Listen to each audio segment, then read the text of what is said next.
I found out about the Europe trip from Instagram. Not from a family text. Not from a phone call. From my sister posting a carousel of screenshots, flight confirmations to Paris, hotel bookings in Rome, a wine tour in Tuscany. Caption: 3 weeks in Europe with my favorite people. Cannot wait. I was tagged in exactly 0 of the photos. My name is Alex Morrison. I'm 28 years old. And I was about to discover that favorite people was code for everyone except you. I called my mom that night. Casual, like I hadn't just seen evidence that my entire family was planning an international vacation without me. Hey Mom. Saw Jenna's post about Europe. Looks amazing. Oh, you saw that? She sounded flustered. We were going to tell you. When were you going to tell me? Well, it's still in the planning stages. Nothing's final yet. I could hear voices in the background. Dad asking who was on the phone. My brother Tyler saying something I couldn't make out. Mom, Jenna posted flight confirmations. Hotels are booked. That sounds pretty final.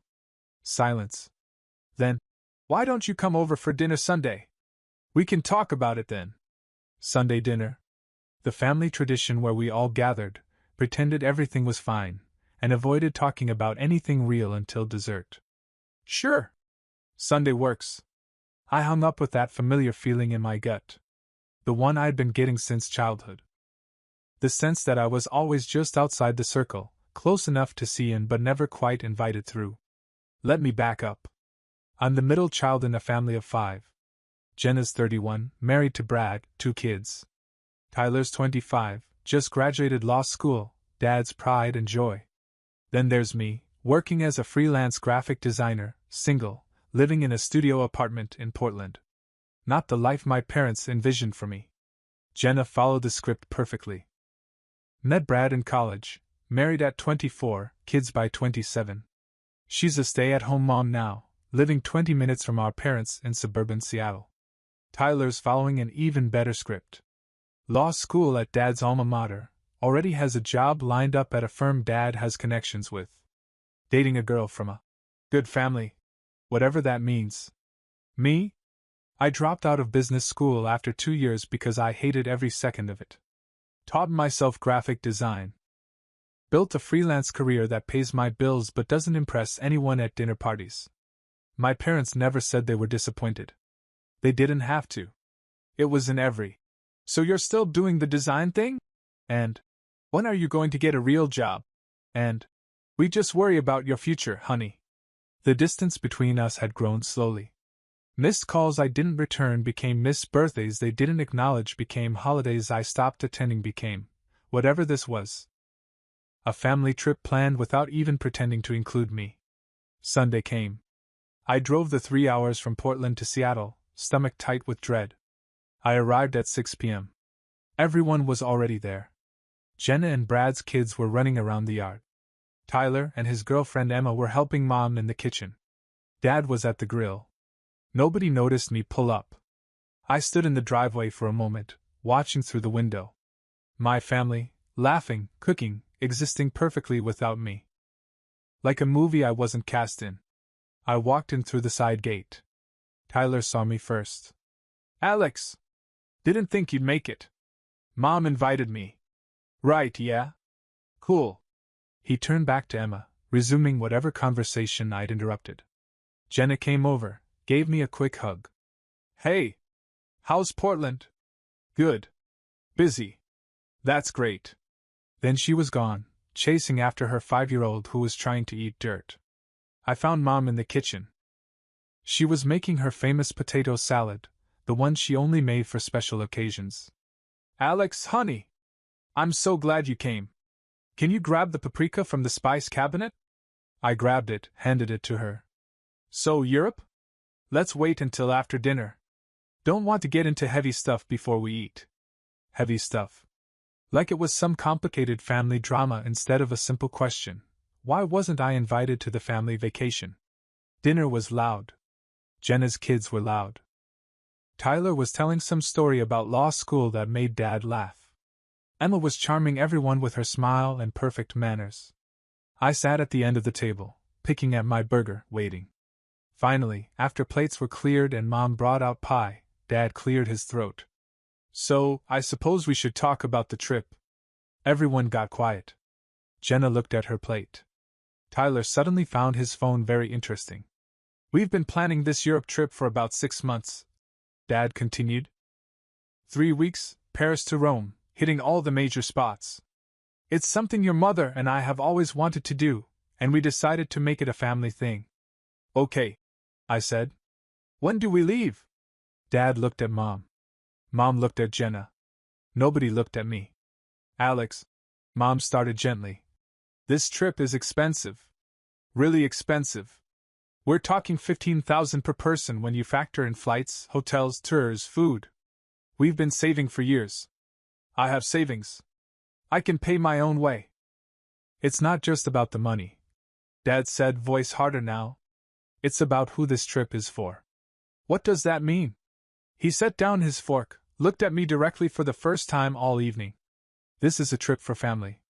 Real family. People who show up. People who are invested in being part of this unit. The table was dead silent. Even the kids stopped moving. Real family. I repeated. You know what I mean. Jenna's here every week. Tyler calls us almost daily.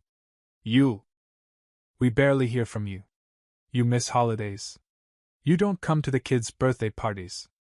You've made it pretty clear you're not that interested in being part of this family. So I'm not real family. That's not what I'm saying. That's exactly what you're saying. Mom reached across the table. Alex, honey, we're not trying to hurt you. We're just saying that this trip is for people who prioritize family. Who make time for us. And you haven't been doing that. I looked around the table. Jenna wouldn't meet my eyes. Tyler was still staring at his phone. Brad looked uncomfortable. Emma looked confused. I live 3 hours away, I said quietly. I work freelance, which means unpredictable hours. I can't always make Sunday dinners or last-minute birthday parties. You could if you wanted to, Dad said. You could if we mattered to you. I drove 3 hours to be here tonight. After we invited you specifically to tell you about the trip. That doesn't count. I sat there processing. They'd planned a 3-week European vacation. Booked everything. Made itineraries. And not once did anyone think to include me. Not once did anyone call and say, "Hey, we're planning this, do you want to come?" They just decided I wasn't real family and moved on. I smiled. Not because I was happy. But because I'd learned a long time ago that the only way to survive this family was to not show them when they hurt you. Okay, I said. Makes sense. Have fun. I stood up. Where are you going? Mom asked. Home. I've got work in the morning. Alex, come on. Don't leave like this. Like what? You told me I'm not real family.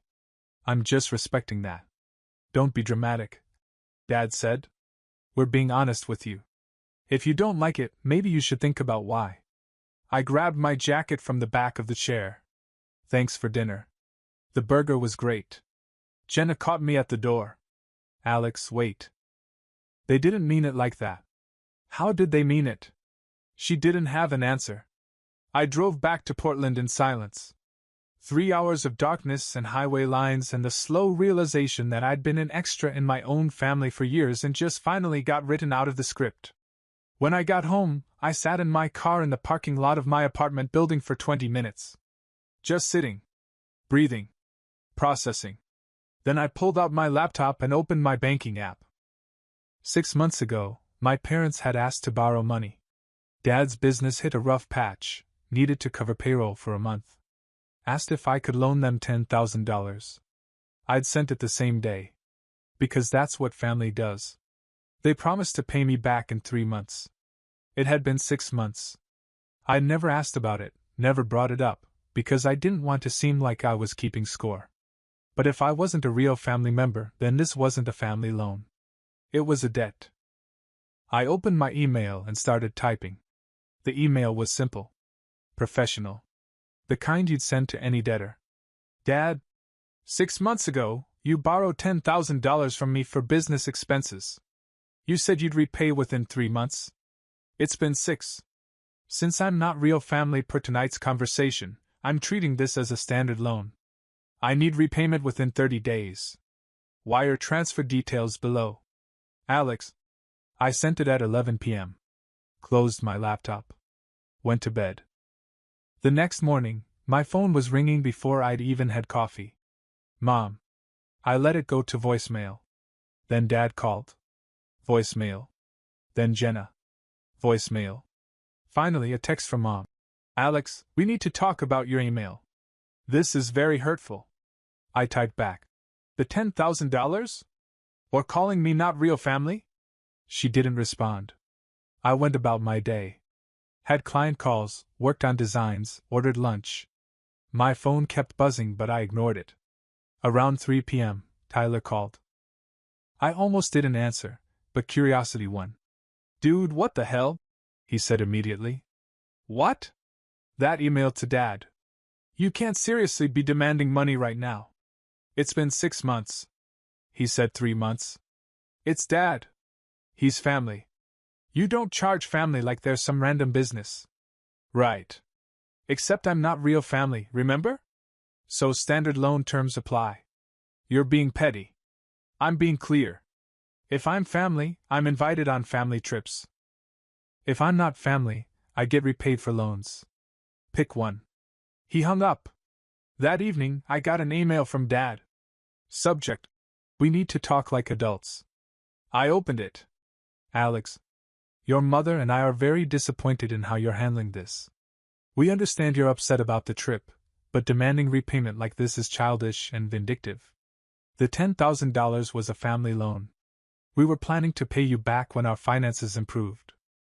Demanding it now, especially in writing like some kind of creditor, shows a fundamental misunderstanding of how family works. If you want to have an adult conversation about this, call me. Dad. I read it twice. Then I replied. Dad. Family shows up for each other. Family includes each other in major life events. Family doesn't tell one member they're not real enough to be included. You've made it clear I don't meet your standards for family membership. That's fine. But that makes this a business transaction. I'll expect payment within 30 days or I'll pursue other options. Alex. I didn't know what other options meant. Small claims court? Collections? But it sounded official enough. The next day, Jenna showed up at my apartment. I opened the door to find her standing there with coffees and that concerned older sister expression she'd perfected over the years. Can I come in? I stepped aside. She came in, looked around my tiny studio like she was seeing it for the first time. She probably was. She'd never visited before. Nice place. She lied. It's 400 square feet. Let's not pretend. She sat on my couch. I took the desk chair. Alex, you need to drop this loan thing. It's tearing Mom and Dad apart. They told me I'm not real family. They didn't mean it like that. How did they mean it? She sighed. They meant you're not as present. You don't call, you don't visit. They feel like they have to chase you for any kind of relationship. I live 3 hours away. I work irregular hours. That doesn't make me not family. But you have to admit, you're not as involved as Tyler and me. Because you live 20 minutes away and don't work. That's not a fair comparison. It's not about fair, it's about effort. Mom and Dad feel like they put in all the effort, and you give nothing back. I stared at her. I gave them $10,000. That's not the same as being present. Apparently it's not the same as being family either. She set down her coffee. What do you want, Alex? Really? Do you want the money or do you want to punish them? I want to be treated like I matter. Then act like you matter to them. Call more. Visit more. Show them you care. I shouldn't have to audition to be considered real family. That's not what this is. Then what is it? She didn't have an answer. After she left, I sat in my apartment feeling hollow. Maybe they were right. Maybe I was being petty. Maybe I should just forget the money and the trip and go back to being the peripheral family member who everyone tolerates, but nobody misses. Then my phone buzzed. A text from Brad, Jenna's husband. We barely ever talk directly. Hey man. Jenna doesn't know I'm texting you. But I wanted to say I get it. I've watched how they treat you for years. You're not wrong. I stared at the message for a long time. Then he sent another. Also, for what it's worth, they could afford to pay you back. They just don't want to because they think you'll fold. What do you mean they can afford it? Your dad's business is fine. Has been for months. They've been planning this Europe trip that whole time. They have the money. Something cold settled in my chest. They'd had the money to pay me back for months. They'd just chosen not to. Chosen to spend it on a trip I wasn't invited to instead. I texted back. Thanks for telling me. Don't mention it. Seriously. Jenna would destroy me. That night, I made a decision. Not out of anger exactly, but clarity. I wasn't going to beg to be included. I wasn't going to apologize for wanting basic respect. And I wasn't going to pretend money I'd loaned in good faith was somehow invalid because they decided I wasn't family enough. I opened my laptop and started researching small claims court procedures. 2 days later, I got a call from an unknown number. I almost didn't answer, but something made me pick up. Is this Alex Morrison? Yes? This is Patricia Holden. I'm the travel agent handling your family's Europe trip. I'm calling because there seems to be an issue with one of the credit cards on file. I think you have the wrong number. I'm not going on that trip. Oh. Well, the card on file is listed under your name. I assume. My stomach dropped. What card? A Visa ending in 4782. It's been used for several of the hotel deposits. That's my card. Yes, that's what our records show. I'm calling because one of the charges was declined and I need to process it again. I sat down. How many charges have gone through on that card? Let me check. Looks like 4 charges totaling about $6,200. They'd used my credit card. Without asking. Without telling me. And now they were calling because they needed to charge more. Don't process anything else, I said carefully. I'm going to need to dispute those charges. Oh. Is there a problem with the card? There's a problem with it being used without my authorization. Silence on the other end. Then, carefully. I see. Well, if you're disputing the charges, I'll need to inform your family that those hotel deposits will be cancelled. That's fine. It might affect their ability to book alternative accommodations. We're 6 weeks out and Europe in summer is very busy. I understand. I hung up and immediately called my credit card company. Reported the charges as unauthorized.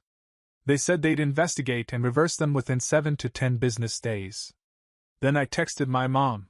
Did you use my credit card for the Europe trip? 3 dots appeared. Disappeared. Appeared again.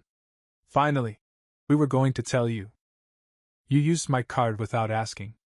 We thought you'd want to help, even if you weren't coming. I almost laughed. Almost. I just disputed all the charges. The deposits are being cancelled. My phone started ringing immediately. I declined the call.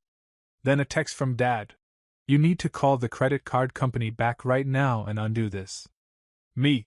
No. Dad, those hotel deposits are non-refundable. If they're cancelled, we lose everything.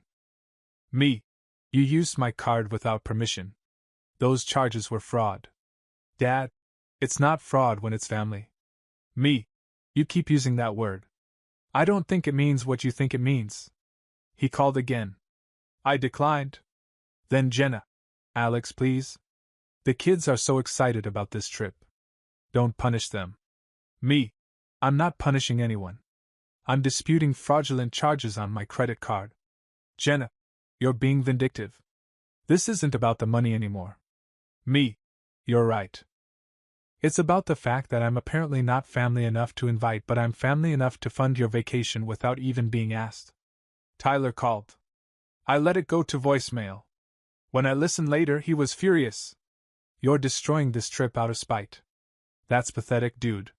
We're all trying to do something nice as a family, and you're sitting in your apartment being bitter because you can't handle not being the center of attention. Grow up. I saved that voicemail. Figured I might need evidence later of how nice this family trip was. That evening, Brad texted again. I'm guessing you found out about the card? How did you know? Jen had just spent an hour on the phone with your mom trying to figure out how to salvage the hotel bookings. They're panicking. Good. Your dad's threatening to sue you. For what? Stopping them from committing credit card fraud? I don't think he's thought it through that far. I set my phone down and looked around my small apartment. 400 square feet, barely enough room for a bed and a desk. But it was mine. Paid for with my own money. Built with my own work. They thought I'd fold. Thought I'd back down to keep the peace like I always had. But something had shifted. Maybe it was hearing real family out loud. Maybe it was discovering they'd been spending my money while excluding me. Maybe it was just 28 years of being treated like an optional add-on finally catching up with me. I wasn't folding this time. And judging by the 17 missed calls on my phone, they were starting to realize it. The credit card company called me 3 days later. Mr. Morrison, we've completed our investigation into the disputed charges. All 4 transactions have been reversed and credited back to your account. The merchants have been notified. Thank you. We've also flagged your card for additional security. If anyone attempts to use it without your authorization again, it'll be declined immediately. I hung up feeling vindicated and empty in equal measure. My phone had been quiet for 2 days. No calls, no texts. Radio silence from the entire family. I'd started to think maybe it was over. Maybe they'd just write me off completely and move on. Then Mom showed up at my apartment. I opened the door to find her standing there, and for the first time in my life, she looked old. Tired. Like the weight of everything had finally caught up to her. Can we talk? She asked quietly. I stepped aside. She came in, sat on my couch, looked around the apartment the same way Jenna had. I didn't know about the credit card, she said immediately. Your father did it. He told me you'd agreed to help with costs. I didn't. I know. I confronted him about it. We had a huge fight. I sat in the desk chair. Waited. The hotels are cancelled. She continued. The deposits are gone. The whole trip is falling apart. We can't rebook anything at these prices, not this late. I'm sorry that happened. Are you? I thought about it. I'm sorry you got caught in the middle. But I'm not sorry I stopped them from using my money without asking. She twisted her hands together. Your father is furious. He says you've destroyed the family? I disputed fraudulent charges. That's not destroying anything. To him it is. This trip was supposed to be his dream. Something he's been planning for years. And now it's gone. He told me I wasn't real family, Mom. Then he used my credit card to pay for a trip I wasn't invited on. How is that okay? It's not okay. I know it's not. But did you have to go nuclear like this? What was I supposed to do? Ask nicely for them to stop committing fraud? She flinched at the word fraud. That's a very harsh way to describe it. What would you call it? She didn't answer. Just sat there looking defeated. Alex, I need you to understand something. Your father isn't good at emotions. He doesn't know how to say he's hurt, so he says hurtful things instead. When he said you weren't real family, what he meant was, Don't rewrite what he said. He meant exactly what he said. You're not being fair. Neither is he. Neither are you. I've been the afterthought in this family for years. The one you forget to invite, forget to call, forget exists until you need something from me. And when I finally push back, I'm the bad guy. That's not true. When's my birthday, Mom? She opened her mouth. Closed it. August 15th? 19th. You forgot this year. No call, no text. Jenna posted about her kid's soccer game that day. Tyler posted about his bar exam results. You commented on both. But my birthday? Nothing. Her eyes filled with tears. I'm sorry. I've been so busy with the grandkids. I know. They're real family. I get it. That's not what I meant. But it's what you showed me. We sat in silence. She wiped her eyes with a tissue from her purse. What do you want from us, Alex? Tell me what would fix this. I want you to see me. Actually see me. Not as the kid who moved away and disappointed you, but as a person who's trying his best with what he has. We do see you. You see a version of me that doesn't exist. The one who should have stayed in business school, should have gotten a corporate job, should have married young and given you more grandkids. That's not who I am. So we're just supposed to accept that you're never around. I'm 3 hours away, Mom. Not on another planet. You could visit me. You could call just to talk, not just when you need something. You could include me in family plans before they're finalized. We tried. You never made time. You made time for everyone else.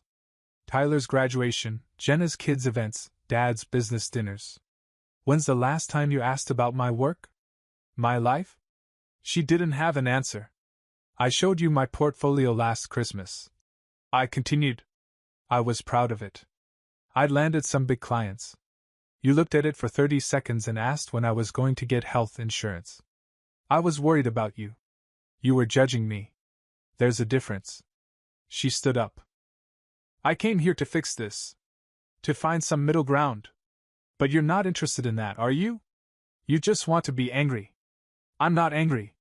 I'm done. Done with what? Done pretending we're close when we're not. Done making excuses for why I'm treated differently. Done hoping you'll suddenly decide I'm worth the same effort you give everyone else. So that's it. You're cutting us off? I'm stopping the one-sided effort. If you want a relationship with me, you know where I am. But I'm done chasing people who don't want to be caught. She left without another word. That night, Brad texted. Jenna told me your mom visited. You okay? Define okay. There. For what it's worth, you're not wrong about any of this. I've been telling Jenna for years that they treat you like crap. What does she say?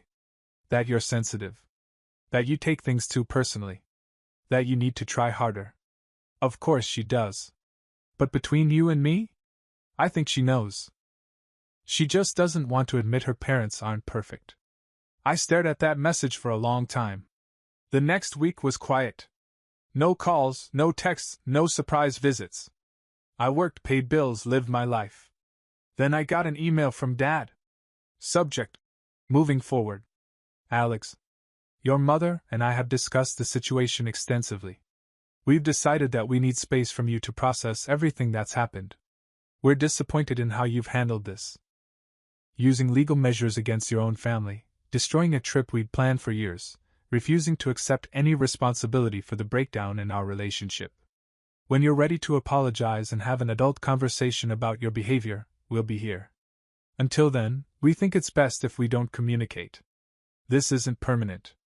We hope you'll come to your senses. Dad. I read it 3 times. They wanted space from me. After excluding me from their trip. After using my credit card without permission. After telling me I wasn't real family. They wanted space. And I needed to apologize. I closed the email without responding. 2 days later, Tyler called. I almost didn't answer, but figured I might as well hear what he had to say. Dad told me he sent you an email, Tyler said. He did. Are you going to respond? Probably not. Alex, come on. You have to meet them halfway here. Tyler, they committed credit card fraud. Then told me I need to apologize. Where's the halfway point in that? They're your parents. They deserve respect. Respect is earned. They've spent years showing me I don't matter. Why should I pretend otherwise? Because they're family. So am I. But that didn't stop them from excluding me from a family trip. He sighed. You know what your problem is? You're so focused on being right that you can't see you're tearing the family apart. I'm not tearing anything apart. I'm just not holding it together anymore. That's the same thing. No, it's not. I've been the one making excuses, overlooking slights, pretending everything's fine. I stopped. That's not me tearing things apart. That's me letting them be what they already were. He hung up without responding. Brad texted that evening. Jenna's upset. Says you're being stubborn? I told her she's wrong. She's not happy with me either. Sorry to drag you into this. You didn't drag me anywhere. I've had a front row seat to this show for years. About time someone said something. That message meant more than I expected. 3 months passed. Summer turned to fall. The Europe trip that never happened faded into family lore. I heard through Brad, who texted occasional updates. Don't tell Jenna I told you. Dad's business loan came due. $10,000. He didn't pay. I didn't pursue it. Not for forgiveness, but because I'd realized I didn't want their money. I wanted acknowledgement. Money couldn't buy that. I blocked their numbers. All except Brad. Clean break. My life got quieter. More clients, more money. Started dating Maya. Went to therapy and unpacked 28 years of feeling invisible. Then November. Brad texted. Jenna's asking if you're coming to Thanksgiving. Tell her no. She wants to know if you'll ever talk to them. Tell her I'm open to talking. But not until someone takes actual responsibility. Real accountability, not deflecting. Thanksgiving came. I spent it with Maya's family. Warm, inclusive, genuinely interested in my life. It felt like what family was supposed to feel like. 2 weeks later, Jenna emailed. Alex, I've been thinking about everything. I was wrong. Not just about defending Mom and Dad, but about not seeing how they've treated you. Brad's been pointing it out for a while. You were right.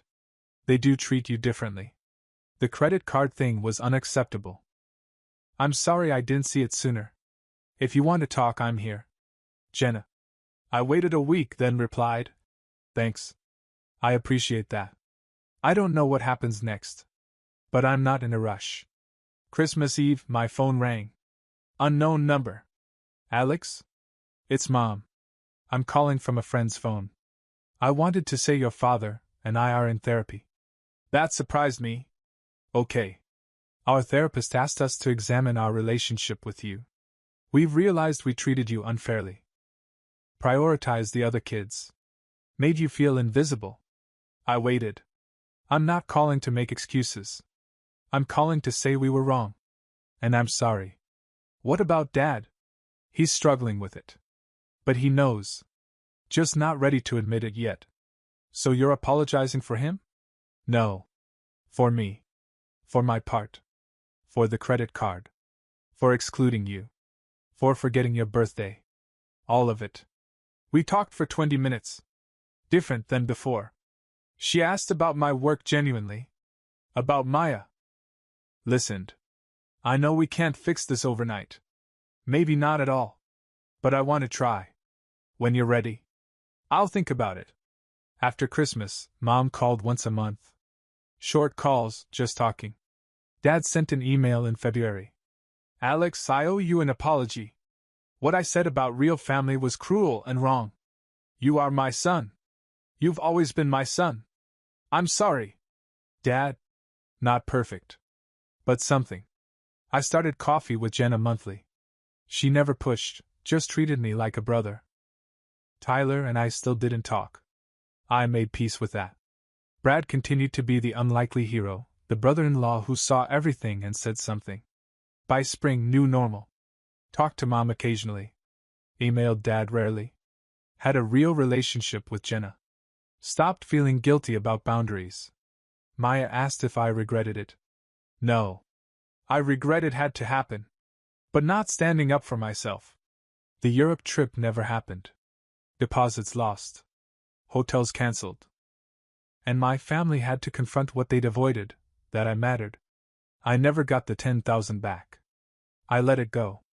Not as forgiveness, but freedom. That money bought me clarity. Family isn't blood or obligation or geography. It's showing up, seeing people, treating them like they matter. My biological family was learning that. Slowly. Imperfectly. But I'd already built a new family. With Maya, with friends, with people who'd been showing up all along. And that family? That family was real.